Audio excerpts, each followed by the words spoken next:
નમસ્કાર વિદ્યાર્થી મિત્રો, તો આજે આપણે આ વિડીયોની અંદર જોઈએ કે 12 ફેબ્રુઆરીના રોજ એટલે કે ગઈકાલે જે ફોરેસ્ટ ગાર્ડની 3 શિફ્ટમાં પેપર ગયું છે ઓનલાઈન, એની અંદર વન અને પર્યાવરણના ખાસ કયા કયા સવાલો પૂછાયા છે. કારણ કે 8 તારીખનું તો આપણે જોઈ ગયા છીએ તમામ ત્રણેય, અને હાલ હું ઓનલાઈન જો તમને બધાને ખબર છે કે બહારથી આપણા સ્ટુડિયો ઉપરથી નથી, એટલે આ વિડીયો જે છે એ એક પ્રકારે હું લાઈવ નથી પણ જે મૂકી રહ્યો છું ડાયરેક્ટ યુટ્યુબ ઉપર અથવા તો એને સ્ટ્રીમ કરાવી રહ્યો છું. તો તમને જે પણ ક્વેરી હોય એ તમે કમેન્ટ બોક્સમાં લખી શકો છો અને હું જોઈ રહ્યો છું તમારી કમેન્ટ્સ, એટલે હું એના ઉપર જવાબ અવશ્યથી આપીશ. તો તમામ શિફ્ટના વન અને પર્યાવરણના લગભગ 60 ક્વેશ્ચન છે, અને આની અંદર આપણે જે ડેઇલી કરંટ કરાવેલું છે એના પણ અમુક ક્વેશ્ચન આવેલા છે. તો શું શું આવેલું છે ચલો જોઈએ. બરાબર છે. એની પહેલા જે વિદ્યાર્થી મિત્રો નવા જોડાયેલા છે એમને ખાસ એક માહિતી કે સાહેબ આપણા જુદા જુદા પ્લેટફોર્મ તમામ એક્ટિવેટ છે, જેમ કે આપણી હાલની યુટ્યુબ ચેનલ છે, તો એના ઉપર ફટાફટ જોડાઈ જાઓ. જે તમે જોઈ જ રહ્યા છો તો સબસ્ક્રાઇબ કરી દો, બેલ આઇકન ઉપર દબાઈ દો એટલે નોટિફિકેશન તરત મળે હું લાઈવ આવું ત્યારે. એના બાદ ટેલિગ્રામ ચેનલ છે તો ત્યાં પીડીએફ અને ઇમ્પોર્ટન્ટ નોટિફિકેશન આવતી હોય છે. વોટ્સએપ ગ્રુપની લિંક પણ અહીંયા જો કોમેન્ટમાં પિન જ કરેલી છે, તો એમાં પણ જોડાઈને તમે વોટ્સએપ ઉપર પણ નોટિફિકેશન મેળવી શકો છો. ઇન્સ્ટાગ્રામ જો તમે રીલ જોતા હોવ તો વચ્ચે મારી નોલેજ ભરી રીલ જોવા માટે પણ તમે આપણું જે કહેવામાં આવે કે અકાઉન્ટ સબસ્ક્રાઇબ કરી શકો છો, ફોલો કરી શકો છો. અને આપણી એપ્લિકેશન અહીંયા મહત્વની પ્રીમિયર નોલેજથી ભરેલી કે જે તમારી આગામી કોઈ પણ એક્ઝામમાં કામ આવે એવી પીડીએફ આવતી રહે છે. હાલ આપણે પહેલો કોર્સ એની અંદર મૂકેલો છે અને ઘણા બધા વિદ્યાર્થીઓ એને જોરદાર પ્રતિસાદ આપ્યો છે, જોરદાર. તો ચલો આગળ વધીએ. બરાબર છે. પહેલો જ પ્રશ્ન શું હતો 12 ફેબ્રુઆરીની અંદર કે IUCNનું મુખ્ય મથક ક્યાં આવેલું છે? સાહેબ તમારી 8 તારીખે પેપર ચાલુ થયું એના એક દિવસ પહેલા જ મેં આખી પોસ્ટ બનાવીને મોકલી હતી 2 પેજમાં. તો એની અંદર બધું જ IUCNનું આપ્યું હતું કે IUCNની કન્ટ્રી ઓફિસ ક્યાં બની, IUCNનું શરૂઆત ક્યારે થઈ, પ્રથમ રેડ લિસ્ટ ક્યારે બહાર પાડ્યું અને દર કેટલા વર્ષે બહાર પાડે છે. તો અહીંયા જો લખ્યું છે ગ્લેન્ડ એટલે કે સ્વિટ્ઝરલેન્ડમાં છે. તો IUCNના 3 શિફ્ટમાં 2 પ્રશ્ન હતા, એમાંય કામ આવ્યું, અને 8 તારીખે પણ હતું એમાંય આ વસ્તુ કામ આવી હતી. બીજું NGT નો સવાલ દરેક શિફ્ટમાં હોય છે, તો NGT ઉપર એક ખાસ હું વિડીયો લઈને આવવાનો છું, એટલે ચિંતા ન કરતા. બરાબર છે. એક સેપરેટ વિડીયો આવશે ચોથો, જે કહેવામાં આવે કે 25 થી 30 ક્વેશ્ચન એની અંદર હશે ખાસ NGTને લગતા. NGTના જે ચેરમેન છે એ પણ પૂછાઈ ગયા. મેં કીધું હતું કે પ્રકાશ શ્રીવાસ્તવ સાહેબ છે, પ્રવીણ શ્રીવાસ્તવ નવા CVC બન્યા છે, બંને વચ્ચેનો ભેદ પારખજો, બંનેમાં પ્ર આવે છે અને શ્રીવાસ્તવ અટક પણ આવે છે, યાદ છે? ચલો, NGTની સ્થાપના થઈ હતી 2010માં. બરોબર છે. ક્યારે થઈ? 2010માં શીખવાડેલું છે. બરાબર. અને જે 5મો મુદ્દો છે આપણો વન અને પર્યાવરણના સિલેબસમાં, એની અંદર સંસ્થાઓમાં કરાવેલું હતું. આગળ વધીએ. NGTમાં વધુમાં વધુ કેટલો સભ્ય હોય છે? 8 ફેબ્રુઆરીનો સવાલ. બરાબર છે. અને નેશનલ ગ્રીન ટ્રિબ્યુનલ કેટલા ઝોનમાં વિભાજિત છે? તો સાહેબ મેઇન મથક જે છે એના સિવાય એના જે તમે જોઈ શકો છો કે મિડલ સાથે અન્ય 4 દિશાઓના આવી જાય છે 5. બરાબર છે. ચલો, કેન્દ્રીય નાણાં પંચનું પ્રાથમિક કાર્ય શું છે? કેન્દ્રીય નાણાં પંચનું પ્રાથમિક કાર્ય શું છે? આ સવાલ 2 વખત પૂછાઈ ગયો, અથવા તો એની અંદર ઓપ્શન શું હશે મને નથી ખબર, બટ આ વસ્તુ ક્યારે કરાવેલી છે?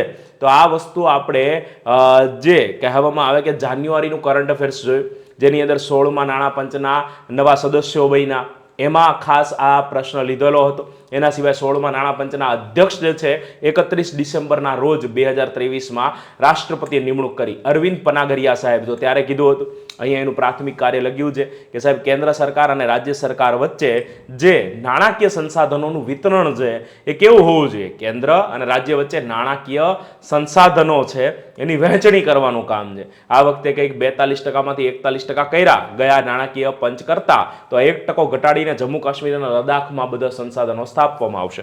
બરાબર. ચલો આગળ વધીએ. ગુજરાતના કયા અભયારણ્યમાં મગર સંવર્ધન કેન્દ્ર આવેલું છે? આ એક સવાલ હતો. તો જુનાગઢ, સાસણગીર. બરાબર છે. આવા નાના નાના પ્રશ્ન માઇક્રો પણ કાઢી લેવામાં આવે છે. બરાબર છે. તો યાદ રાખજો, મેં કરાવેલું છે.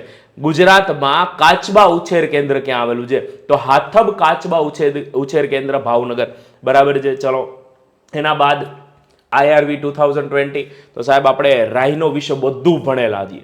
ઇન્ડિયન રાઇનો વિઝન 2020માં આપણા ગેંડાઓ જે એકસેંગી ગેંડા ભારતમાં જોવા મળે છે એની વસ્તી વધારવા માટે આ કરવામાં આવેલું હતું. બરોબર છે. તો IRV 2020 કયા પ્રાણી સાથે જોડાયેલા છે? તો ઇન્ડિયન રાઇનો વિઝન 2020. ચાલો એના બાદ જંગલી ગધેડાના અભયારણ્યમાં કયું પ્રાણી જોવા મળે? તો સાહેબ જંગલી ગધેડાના અભયારણ્યમાં તો જંગલી ગધેડો જોવા મળે ને, એટલે કે ઘુડખર. બરાબર છે, ઘુડખરને શું કહેવામાં આવે છે? જંગલી ગધેડો કહેવામાં આવે છે. તો આ તો તમને ખ્યાલ જ હોવો જોઈએ. બરાબર છે, એની અંદર તો આપણને કોઈ પ્રકારનો શું નથી ભાઈ સંશય ન હોવો જોઈએ. બરાબર છે, ઘુડખર અભયારણ્ય કીધું હોય તો જંગલી ગધેડો આવે.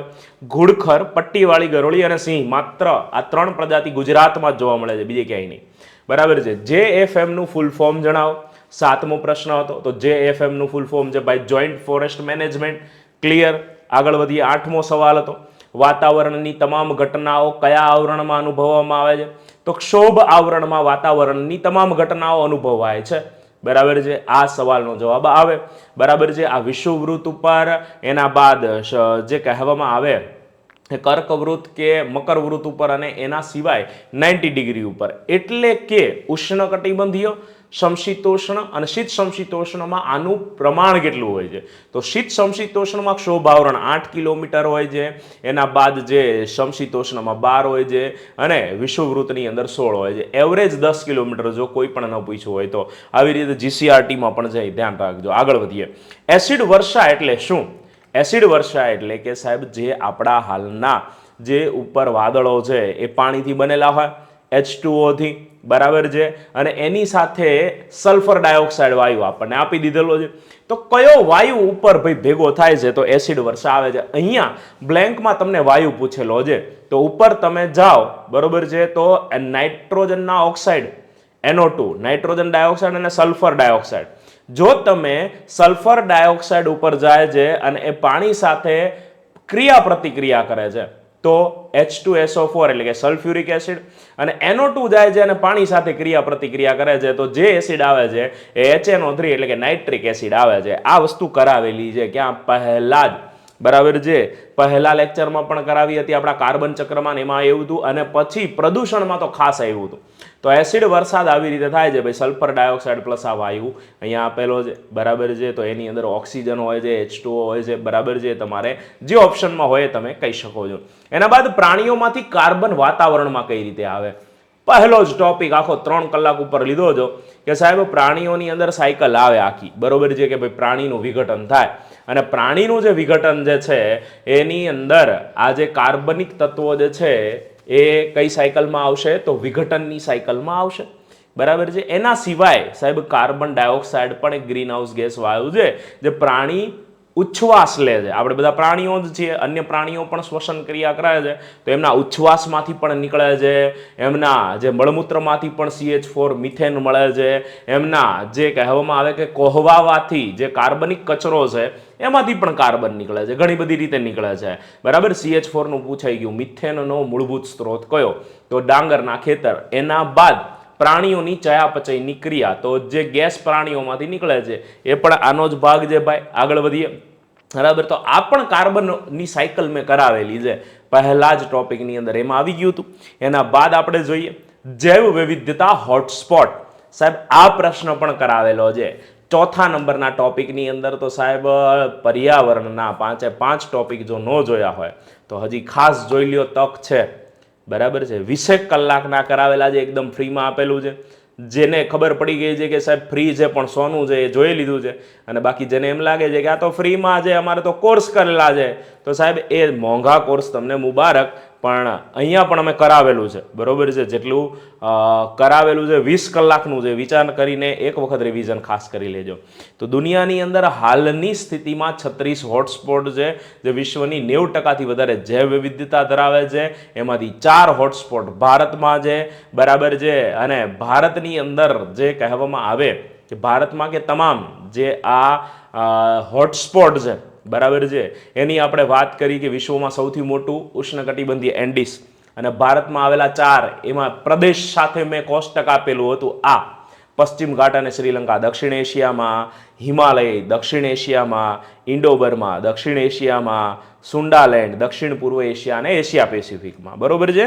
ચલો, એના બાદ ગુજરાતમાં જૈવ વિવિધતા બોર્ડની સ્થાપના ક્યારે કરવામાં આવી? સાહેબ ભારતમાં જૈવ વિવિધતા બોર્ડની સ્થાપના પણ પૂછાઈ ગઈ અને ગુજરાતમાં પણ પૂછાઈ ગઈ. તો ગુજરાતમાં જુઓ ભાઈ, અહીંયા લખેલું છે ગુજરાતમાં જૈવ વિવિધતા બોર્ડ એટલે કે ગુજરાત બાયોલોજિકલ બોર્ડ અથવા ગુજરાત બાયોડાયવર્સિટી બોર્ડની સ્થાપના થઈ 2006માં. ત્યારે થઈ 2006માં. બરાબર છે. અને અહીંયા એક વસ્તુ યાદ રાખવી હોય તો રાખી લો કે આ બોર્ડની કલમ 22 હેઠળ, આ જે એક્ટ છે એની 22 કલમ હેઠળ રાજ્યની સ્થાનિક સંસ્થાઓના સ્તરે જૈવ વિવિધતા વ્યવસ્થાપન સમિતિઓ પણ સક્રિયપણે છે. અને આપણા અગ્ર મુખ્ય વન સંરક્ષક સાહેબ હાલમાં એસ.કે. ચતુર્વેદી છે એ બોર્ડના અધ્યક્ષ છે. તો અધ્યક્ષ કોણ હોય છે? જે આપણા રાજ્યનું જૈવ વિવિધતા બોર્ડ હોય એના અધ્યક્ષ હોય છે અગ્ર મુખ્ય વન સંરક્ષક. હોદ્દાની રૂએ હોય છે. એટલે પર્યાવરણ મંત્રી નથી, મુખ્ય કેન્દ્રીય પર્યાવરણ મંત્રી નથી, અન્ય કોઈ મુખ્યમંત્રી નથી. હા, મુખ્યમંત્રી પૂછાઈ ગયા. મેં કીધેલું હતું કે ગીર વિશે આપણે જે પર્યાવરણ સંસ્થાઓ ભણાઈ એમાં સૌથી પહેલી ગીર ભણાઈ હતી. Gujarat ecological education research institute અથવા તો કોર્પોરેશન. પણ આ ગીરની સ્થાપના એના ચેરમેન મુખ્યમંત્રી વાળી અધ્યક્ષતાવાળી પેનલ કરે છે. આ બધું કીધેલું છે. બરાબર છે. તો આ બે સંસ્થાઓ પૂછાઈ ગઈ ગુજરાતની, ગીર અને ગુજરાત જૈવ વિવિધતા બોર્ડ એટલે કે ગુજરાત બાયોડાયવર્સિટી બોર્ડ, GBB. બરોબર છે. ચાલો આગળ વધીએ. વન નાશના પરિણામો. હવે આની અંદર આપણી પાસે ઓપ્શન નથી, પણ તમે ડિફોરેસ્ટેશન, વનોને જંગલોને કાપી નાખો, એનો નાશ કરો. બરાબર છે. તો હાલમાં જે એક હસદેવ જંગલનું ચાલે છે, તમે જોયું હશે. બરાબર, એને કાપવાની વાત ચાલે છે, એનો વિરોધ પણ ચાલે છે. તો એ વનોનો તમે નાશ કરો તો શું પરિણામ આવી શકે? બરોબર છે. કાર્બન સિંક ઓછું થઈ જાય. એક તો પહેલા કે ભાઈ કાર્બન ડાયોક્સાઇડ જે વૃક્ષો લે છે ઓછો થઈ જાય, ઓક્સિજન આપે છે ઓછું થઈ જાય. બરાબર છે. વરસાદ ઓછો થઈ જાય. તો ઘણું બધું એની અંદર આવે.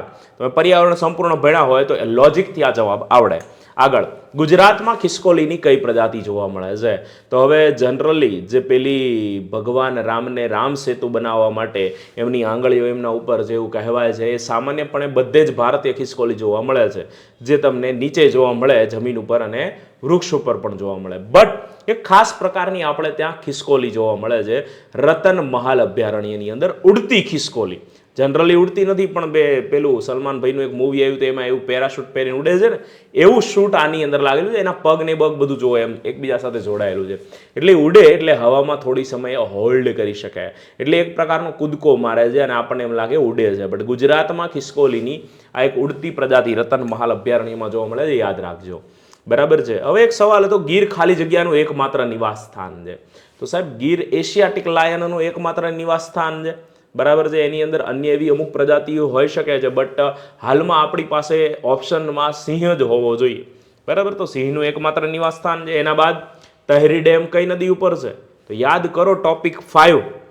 બરાબર છે. જેની અંદર મેં તમને આંદોલનો પણ કરાવેલા છે, અથવા તો ટોપિક 4 ની અંદર પણ કરાવેલા છે.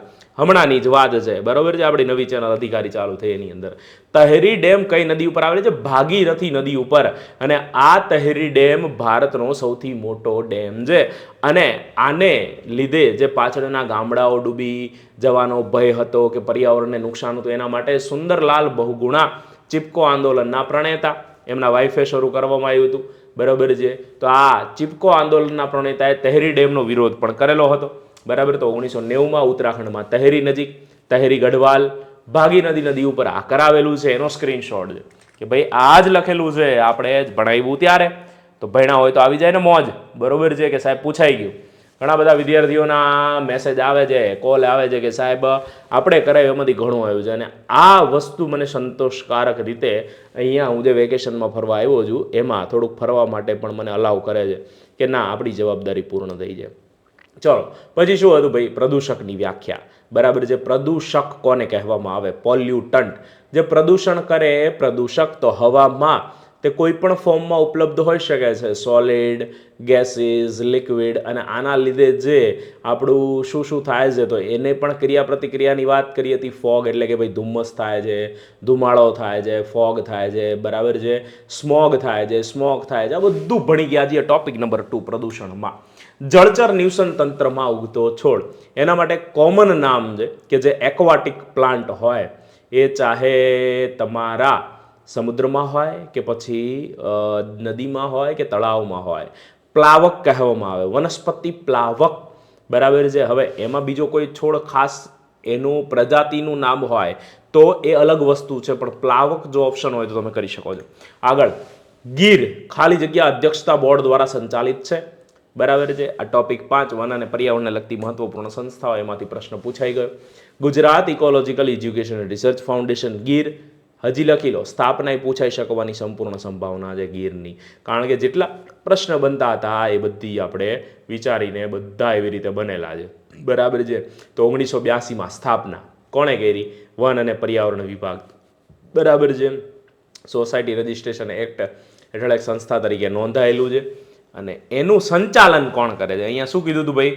અધ્યક્ષતા, ખાલી જગ્યાની અધ્યક્ષતા બોર્ડ દ્વારા સંચાલિત.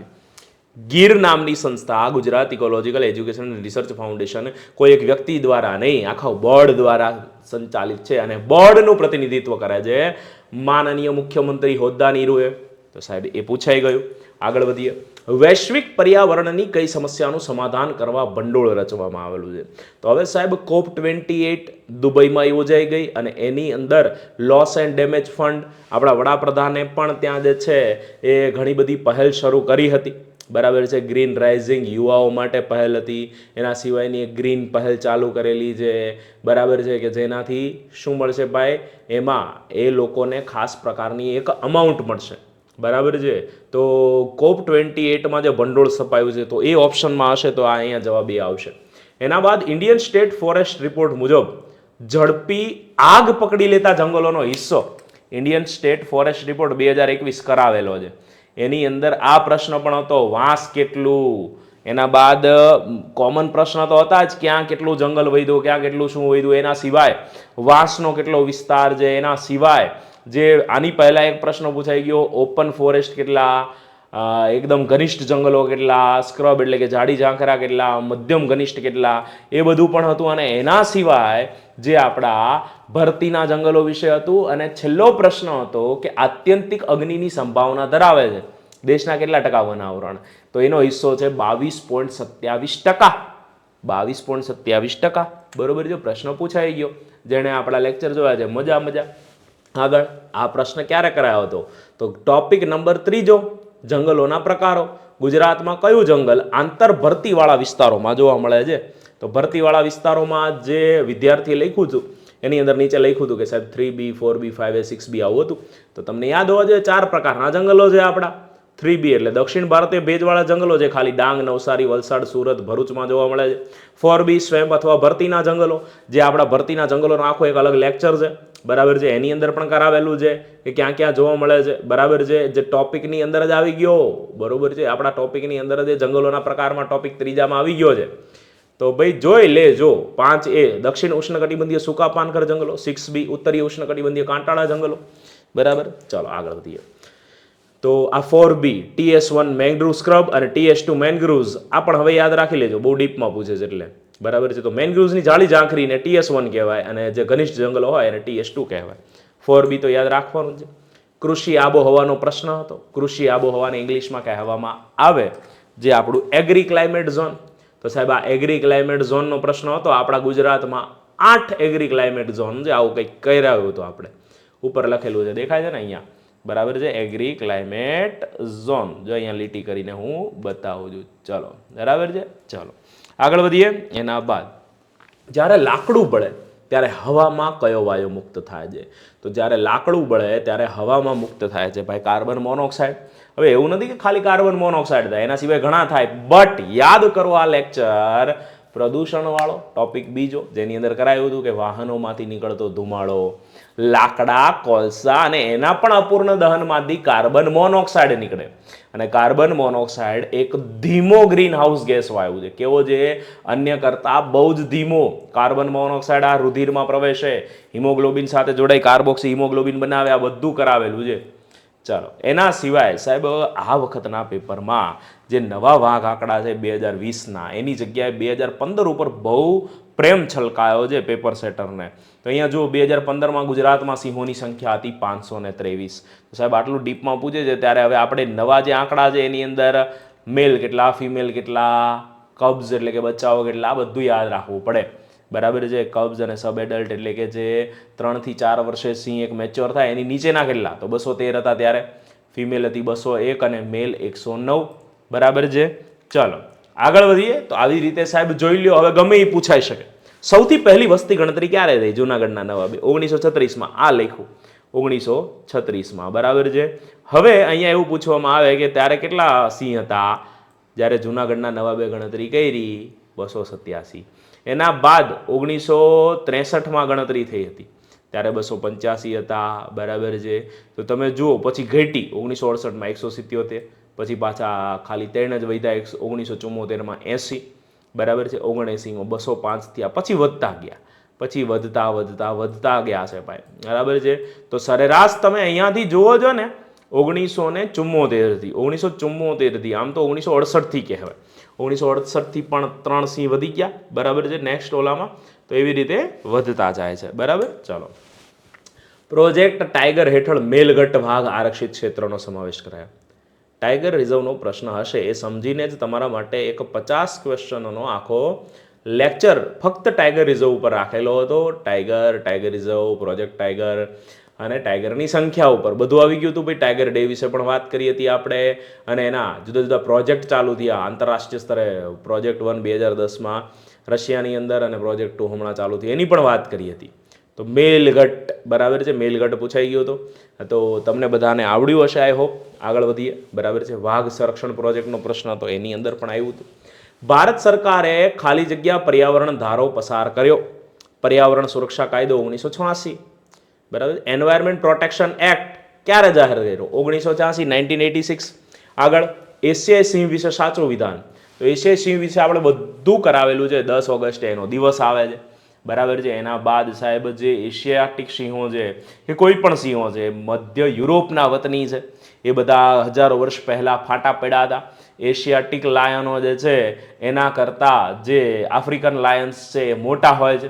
આફ્રિકન લાયન્સની પૂંછની જે કેશવાળી હોય છે એ એશિયન કરતાં નાની હોય છે, અને એશિયનની કેશવાળી જે છે એ નાની છે કોના કરતાં? આફ્રિકન કરતાં. તો આ બધી વાતો કરેલી છે એશિયાઈ સિંહ વિશે. એના બાદ સ્વચ્છ ઉર્જા વિશે પ્રશ્ન આવ્યો હતો. સ્વચ્છ ઉર્જા એટલે કે ક્લીન એનર્જી. ક્લીન એનર્જીનો હમણાં જ એક દિવસ ચાલુ કરાયો છે, યુએન દ્વારા પહેલી વખત મનાવવામાં આવ્યો 2024માં. કયો દિવસ સાહેબ? તો એ દિવસ છે આપણો ક્લીન એનર્જી ડે, 26 જાન્યુઆરી, બરાબર છે. 26 જાન્યુઆરી આ આપણે જોયું. એના બાદ આગળ વાત કરીએ. ક્યોટો પ્રોટોકોલનું વર્ષ પૂછાઈ ગયું. ક્યોટો પ્રોટોકોલ ક્યારે કરવામાં આવ્યો? બરાબર છે. તો સાહેબ જે આપણી United Nations framework convention and climate change, બરાબર છે, એની સંધિ 1992માં થઈ હતી. ક્યાં? તો એ તમારો જવાબ આવે રિયો નિગ્રો. રિયો નિગ્રો તો બ્રાઝિલની સૌથી મોટી રામસાર સાઇટ છે. રિયો દ જેનેરિયાની અંદર, આ રિયો દ જેનેરિયામાં યુએનએફસીસી, એના બાદ યુએન કન્વેન્શન ઓન બાયોડાયવર્સિટી અને યુએન કન્વેન્શન ઓન જે હતું કે ભાઈ આપણે મરુસ્થળીકરણ, બરાબર છે, ડેઝર્ટિફિકેશન, તો એને અટકાવવા માટેનું આ 3 સંધિઓ હતી. એમાં ક્યોટો પ્રોટોકોલ જે થયો હતો યુએનએફસીસી, એની અંતર્ગત જ COP20 ને બધું થાય છે. તો એના અંતર્ગત જાપાનના શહેર ક્યોટોમાં 1997માં ક્યોટો સંધિ ઉપર હસ્તાક્ષર થયા અને 2005માં બધે અમલમાં આવી. આ સંધિ શેના વિશે છે એવું પૂછી લે. ક્યોટો પ્રોટોકોલ તો 6 મુખ્ય ગ્રીન હાઉસ ગેસના એમિશનને ઘટાડવા માટે. કેટલા? 6 મુખ્ય ગેસના. તો સાહેબ સંધિ પણ આવશે, આપણી ચિંતા ન કરો. આગળ વાઇબ્રન્ટ સમિટનું સૂત્ર. સાહેબ આ શું છે? આ તો ફોરેસ્ટમાં નથી આવતું, પણ હું એ વિદ્યાર્થીઓને કહેવા માંગીશ કે જે મારા ડેલી કરંટ અફેર્સના લેક્ચર ભણતા હતા, વેરી ગુડ, અને તમારી મહેનત જો રંગ લાવી છે. કારણ કે પૂછાઈ ગયો સેમ સવાલ મેં પણ તમને રિવિઝનમાં કરાવ્યો હતો કે ભાઈ વાઇબ્રન્ટ સમિટનું સૂત્ર કયું? 8 અને 9 જાન્યુઆરી. વાઇબ્રન્ટ સમિટ 2024ની થીમ શું હતી? ગેટવે ટુ ધ ફ્યુચર, એટલે કે ભવિષ્યનો રસ્તો, બરાબર છે. ચાલો, જોરદાર. જૈવ વિવિધતા બોર્ડનું સ્થાપના વર્ષ, બરાબર છે. તો સાહેબ બાયોડાયવર્સિટી બોર્ડ આ કયું પૂછ્યું છે? નેશનલ. તો નેશનલ પૂછ્યું હોય તો કરાયું જ છે પર્યાવરણની સંસ્થાઓમાં ટોપિક 5માં. 2003માં થયું. કયા કાયદા અંતર્ગત થયું? ભારતના જૈવિક વૈવિધ્યતા અધિનિયમ 2002 અંતર્ગત 2003માં સ્થાપના થઈ. 2006માં ગુજરાત સ્ટેટ બોર્ડની સ્થાપના થઈ. 1 અને 2 પાળીમાં બેયમાં એક પ્રશ્ન પૂછાઈ ગયો બોર્ડનો, બરાબર છે. ચલો, એના બાદ વિદ્યાર્થીએ લખ્યું છે કે સાહેબ અહીંયા પ્રશ્ન હતો ગ્લોબલ વોર્મિંગના વિધાનવાળા પ્રશ્નો. તો સાહેબ જો પ્રદૂષણ છે એના નીચે એક પેટા પ્રશ્ન હતો કે ગ્રીન હાઉસ, ગ્લોબલ વોર્મિંગ, આબોહવા પરિવર્તન, ક્લાઇમેટ ચેન્જ, આ બધું પૂછાશે. તો એ બધું તમને 2.5 કલાકમાં કરાવેલું છે. આ લેક્ચર કર્યો હોત તો આવડે તે. એના બાદ વન્યજીવ સુરક્ષા અધિનિયમ 1972 કલમ 38 ચોક્કસપણે તમને આ પણ કરાવવાનું છે. બરાબર છે. વન્યજીવ સુરક્ષા અધિનિયમ કરાવવાનું છે એટલે કે કલમો વાળું કરાવવાનું છે, બરાબર છે. તો એનજીટીનો અલગ વિડીયો આવશે, વન્યજીવ સુરક્ષા અધિનિયમનો અલગ વિડીયો આવશે, સંધિનો અલગ વિડીયો આવશે, બરાબર છે. એટલે ચિંતા ન કરો. ચલો, એના બાદ ભારતમાં સામાજિક વનીકરણ અંગે સાચા વિધાનો લખો. સામાજિક વનીકરણ, બરોબર છે. તો સામાજિક વનીકરણ આપણે કરાવેલું છે, બરાબર. જંગલોના પ્રકારોની અંદર ટોપિક 3 ઓર ટોપિક 4માં, બરાબર છે. જૈવ સંરક્ષણમાં કરાવેલું છે ટોપિક 4માં. તો ત્યાંથી તમને કદાચ આનો જવાબ આવડ્યો હશે એવું હું જોઉં છું, કારણ કે આપણી પાસે ઓપ્શન નથી, બરાબર. એના બાદ થર્ડ શિફ્ટમાં એનજીટી વિશે પ્રશ્ન હતો. તો મેં તમને કીધું એનજીટી વિશે આપણે બધું કરાવેલું છે, હાલના ચેરમેન સહિત પ્રકાશ શ્રીવાસ્તવ સાહેબ, બરાબર છે. કોણ છે? આવો જ પ્રશ્ન હતો એનજીટીના હાલના વર્તમાન અધ્યક્ષ, બરાબર. પાર્ટ 5માં AK ગોયલ જતા રહ્યા, નિવૃત્ત થઈ ગયા. પ્રવીણ શ્રીવાસ્તવ કોણ છે? તો ભારતના હાલના CVC છે. પ્રકાશ શ્રીવાસ્તવ કોણ છે? તો સી ઓપ્શન જે છે આપણો એ મેઇન આવે છે. અને GC મુર્મુ આપણા કેગ છે, કંટ્રોલર એન્ડ ઓડિટર જનરલ, બરાબર છે. એના બાદ કોનો કાર્પસનો સવાલ હતો ભાઈ. તો કોનો કાર્પસ વિશે કેટલું ડીપમાં કરાવેલું છે કરંટ અફેર્સની અંદર, ક્યાંનું વતની છે. એના સિવાય ગુજરાતનું પર્યાવરણ કરંટ અફેર્સ આવેલું છે, આપણી PDF જેણે લીધી છે, બરાબર છે સાહેબ. એમને મોજો છે, કારણ કે એમનું જે 51 રૂપિયા હતી પહેલા 5 દિવસ અને પછી 100 રૂપિયા, આ પ્રશ્ન આવી ગયો છે એની અંદરથી. સિંહ વાળો પ્રશ્ન એમાંથી છે, જેમણે લીધેલી છે PDF સાહેબ. અત્યારે હું 60 પ્રશ્ન કહું છું, એમાંથી 12 સવાલો તો હતા જ, બરાબર છે, PDFમાંથી, એટલે કે 24 માર્ક. આગળ વધીએ તો સાહેબ આ ક્યાંનું વતની છે? અમેરિકાનું વતની છે અને મેનગ્રુવ્સ પ્રકારનું છે. આપણા જે મુખ્ય પર્યાવરણ મુખ્ય વન સંરક્ષક સાહેબ છે, એમનો આ પરિપત્ર આવ્યો હતો, બરાબર છે. તો અહીંયા ગેરફાયદાઓ ધ્યાનમાં આવેલા છે, આ વ્યાપ વધી રહ્યો છે, બરાબર. તો રોપા જે છે નહીં આપવામાં આવે, એમાં સિવાય કોઈ પણ વાવેતર વન વિસ્તાર જે છે પ્રતિબંધ મૂકવામાં આવે છે, બરાબર છે. અને આના માટે શિબિર કરવાનું કહેવામાં આવ્યું છે. તો અહીંયા ક્યાંય એવું નથી લખ્યું કે એને કાપી નાખવામાં આવશે. હવે નવા નહીં ઉગાડવામાં આવે, રોપાનું વાવેતર નહીં કરવામાં આવે, બરાબર છે, નવા, અને નર્સરીમાં વેચવામાં પણ નહીં આવે. તો ભાઈ અહીંયા ભાઈ આ વસ્તુ જોઈ લો કે આ ગુજરાતમાં કરવામાં આવ્યું છે, આની પહેલા ગલ્ફ કન્ટ્રીમાં. તો મૂળ અમેરિકાના તટીય ક્ષેત્રનું મેનગ્રુવ વૃક્ષ છે આ, બરાબર છે. અમેરિકાના તટીય ક્ષેત્રનું મેનગ્રુવ છે. મૂળિયા ઘણા મજબૂત છે, નીચેનું ઇન્ફ્રાસ્ટ્રક્ચર ફાડી નાખે, પાઇપો પણ ફાડી નાખે, દિવાલ ફાડી નાખે, ભૂજળ શોષી લે, ખાલી સુંદરતા અને આકર્ષણ માટે છે. ફળ અને ફૂલોનો કોઈ ઉપયોગ નથી, પક્ષીઓ માળા બાંધતા નથી. વડોદરાએ સૌથી વધુ ગુજરાતમાં વાવ્યા છે, 2017માં 3000, બરાબર. તેલંગાણાએ પણ આવો નિર્ણય લીધો છે કે નહીં ઉગાડવાના, બરાબર છે. આરબમાં દમનના નામથી ઓળખાય છે. ધૂળ, ગંદકી અને રેતીને સ્ટોપ કરવા માટે લાયા હતા, પણ એમનું પાણી નથી, જે હે છે એ શોષી લે છે. 40મો પ્રશ્ન, મગર દિવસ. સાહેબ ડે તો તમને બધાય મૂક્યા નથી લગભગ, બરાબર છે. વિદ્યાર્થી કહેતા સાહેબ આવા દિવસો પૂછાય. હવે હું એ વિદ્યાર્થીને પૂછું છું કે શું શું પૂછાય છે જોઈ લ્યો, બરાબર છે. 93 દિવસ, એના સિવાય વર્ષ અને દાયકા બધું કરાવેલું છે. સૌથી પહેલા આપણો જેમણે કરંટ અફેર્સનો લેક્ચર નથી જોયો, 5-5 કલાકના 2 લેક્ચર છે, બરાબર. પહેલો 4.5 કલાકનો છે અને બીજો 5 કલાક ઉપરનો છે, 5 કલાક 15 મિનિટ, 5.25 કલાકનો. તો 10 કલાકનું આખા વર્ષનું પર્યાવરણ કરંટ અફેર્સ 4 વિભાગોમાં વહેંચાયેલું, જેની અંદર મેં સૌથી પહેલા ડે સ્પેશિયલ કરાવેલો છે. આ પ્રશ્ન એ જ PPTનો છે, 42 નંબરનો જોઈ લેવાની છૂટ છે, 17 જૂન, બરાબર છે. એના વિશે ગેંડા વિશેનો પ્રશ્ન હતો, બરાબર છે. તો સાહેબ આપણે ગેંડાની તમામ પ્રજાતિ વિશે એના દિવસમાં જ બધું આવી ગયું. 5 પ્રજાતિ છે વિશ્વમાં, આફ્રિકામાં 2 છે, બ્લેક એન્ડ વ્હાઇટ, બરાબર છે. એમાં નોર્થન બ્લેક અને સાઉથન બ્લેક, બરાબર, સાઉથન વ્હાઇટ અને નોર્થન વ્હાઇટ છે. એના સિવાય આપણે અહીંયા જો જોવામાં આવે તો એશિયામાં 1 હોર્નેડ છે, એના સિવાય જાવન અને સુમાત્રન છે. એના બાદ ઓઝોન અણુ વિશે પ્રશ્ન હતો, તો ઓઝોન ગાબડું, સમતા પાવરણ બધું કરાવેલું છે.